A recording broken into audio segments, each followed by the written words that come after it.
नमस्कार,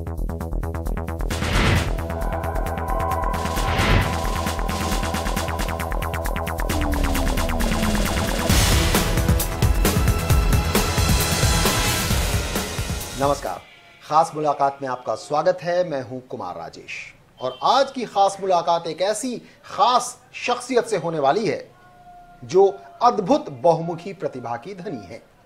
आकाशवाणी या दूरदर्शन, रंगमंच या फिल्म, साहित्य, कला, संस्कृति या राजनीति, किस क्षेत्र में उनकी पैठ नहीं है कहना जरा मुश्किल है। जी हां, हम चर्चा कर रहे हैं बिहार सरकार की कला, संस्कृति एवं युवा विभाग की मंत्री सुखदा पांडे की।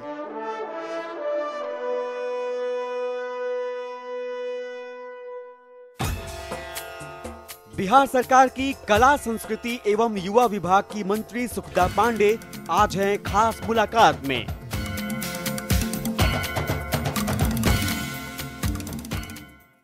सुखदा जी, आपका स्वागत है खास मुलाकात में। कहां से शुरू करूं, इतनी सारी विशेषताएं हैं, बात समझ में नहीं आ रही है, लेकिन जो ताजा तरीन बात है यानी कि कला, संस्कृति एवं युवा विभाग के मंत्री वहीं से श्री गणेशाय नमः करते हैं। हाँ, जरूर।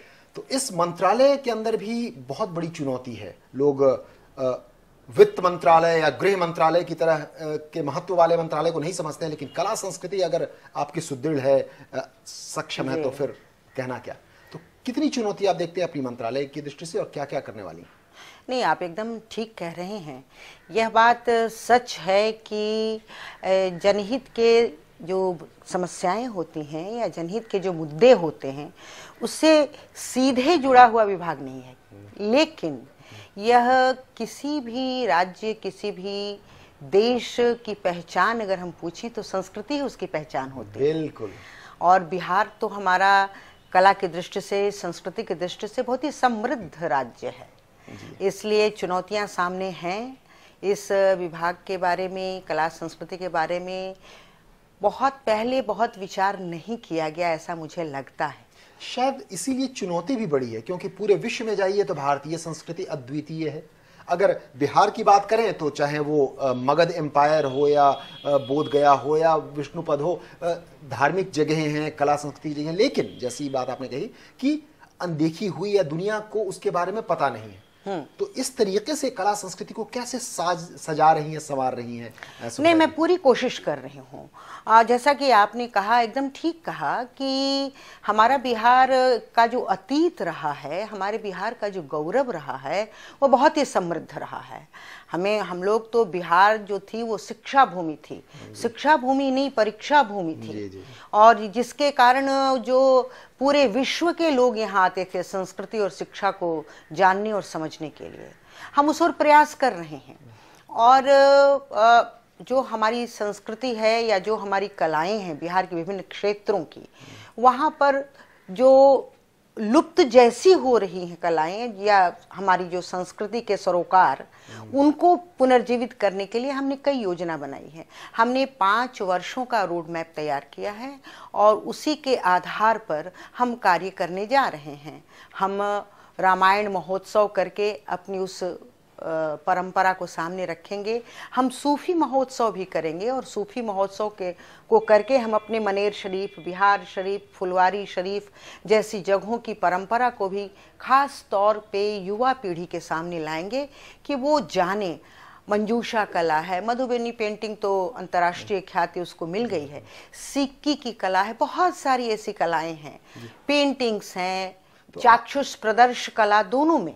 तो हमने उन्हें उसकी योजनाएं बनाई हैं और मेरा ख्याल है परिश्रम करके उस कहीं ना कहीं हम लोग मुकाम पर निश्चित रूप से पहुंचेंगे। जी, शायद बहुत कम लोगों को पता होगा कि करीब 100-150 साल पहले, यानी जब 19वीं शताब्दी में भारतीय उत्थान हो रहा था, रिनेसां जिसे कहते हैं, राजा राम मोहन राय उसके सबसे महत्वपूर्ण कड़ी माने जाते थे।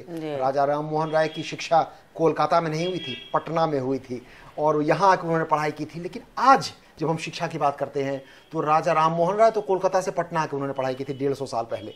मैं आपको बता दूं कि रविन्द्रनाथ टैगोर भी आए थे, पटना आए थे, भागलपुर आए थे, मुजफ्फरपुर आए थे। रांची के अभी भी वो टैगोर हिल है जहाँ उन्होंने गीतांजलि लिखी थी रविन्द्रनाथ टैगोर ने। निश्चित रूप से वो जो संस्कृति 100-150 साल पुराने की पटना की, रांची की, भागलपुर की थी, उससे फिर से पुनर्जीवित करने के लिए? एकदम। इसीलिए शिक्षा खास करके? नहीं, मैं शिक्षा के बारे में बता रही हूँ। इसलिए आपने जरूर देखा होगा कि नालंदा विश्वविद्यालय को हम लोग पुनर्जीवित कर रहे हैं।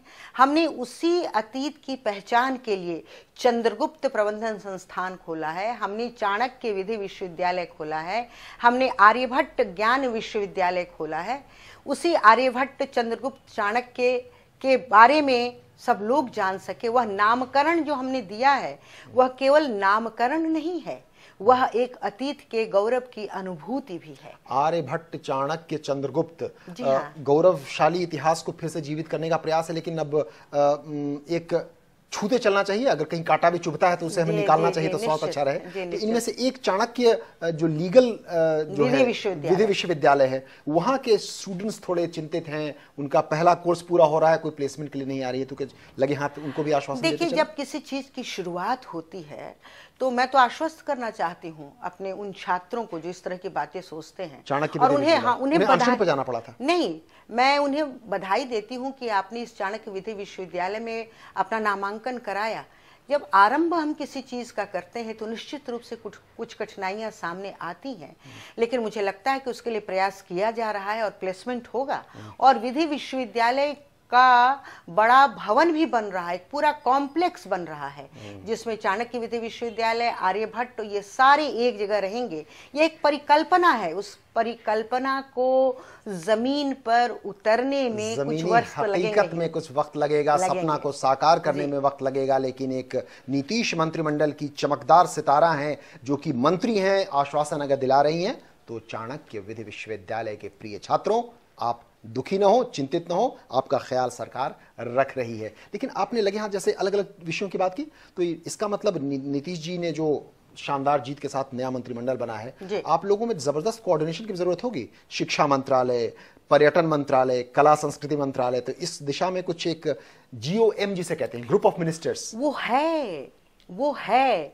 जैसे अगर खेल मंत्रालय मेरा है तो मैं मानव संसाधन विकास विभाग के लोगों से कोऑर्डिनेट करके ही काम करती हूँ, क्योंकि खेल स्कूलों में, विश्वविद्यालय में, कॉलेजों में युवा के लिए करना है, तो युवाओं को जोड़ने के लिए प्रमुख केंद्र हैं। इसलिए हमारे एजेंडा में वो है और हम लोगों ने बैठकें भी की हैं। उसी प्रकार कला और संस्कृति के लिए पर्यटन विभाग के साथ हमारा कोऑर्डिनेशन चलता है। मात्र 6 महीने हुए हैं अभी इस टर्म में, NDA 2 में, और आप जानते हैं कि बिहार की स्थिति क्या रही है पिछले दशकों में, और इसलिए बनी हुई चीज को बिगाड़ना बड़ा ही आसान होता है, लेकिन बिगड़ी हुई चीज को बनाना कुछ कठिन होता है।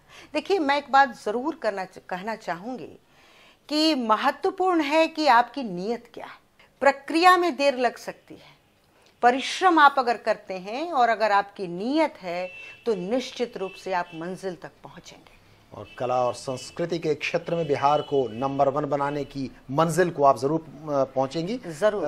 हमारी शुभकामनाएं तो हैं, लेकिन फिलहाल वक्त का तकाजा है कि खास मुलाकात में लेना होगा एक छोटा सा ब्रेक। लेकिन आप कहीं जाइएगा मत, क्योंकि अब हम आपको बताएंगे कि केवल ये एक नीतीश सरकार मंत्रिमंडल की महत्वपूर्ण मंत्री ही नहीं है, इनका इतिहास बड़ा ही शानदार रहा है। एक विलक्षण प्रतिभा की धनी छात्रा, गोल्ड मेडलिस्ट, जिस महाविद्यालय में इन्होंने शिक्षा ग्रहण की, उसी कॉलेज की बनी प्रिंसिपल। अगर ये रंगमंच से जुड़ी तो एक यादगार बिहार से जुड़ी फिल्म में अदाकारा की तौर पर भी आप लोगों ने इन्हें जरूर देखा है। इनके जिंदगी के इन अलग अलग आयामों पर हम डालेंगे रोशनी इस छोटे से ब्रेक में।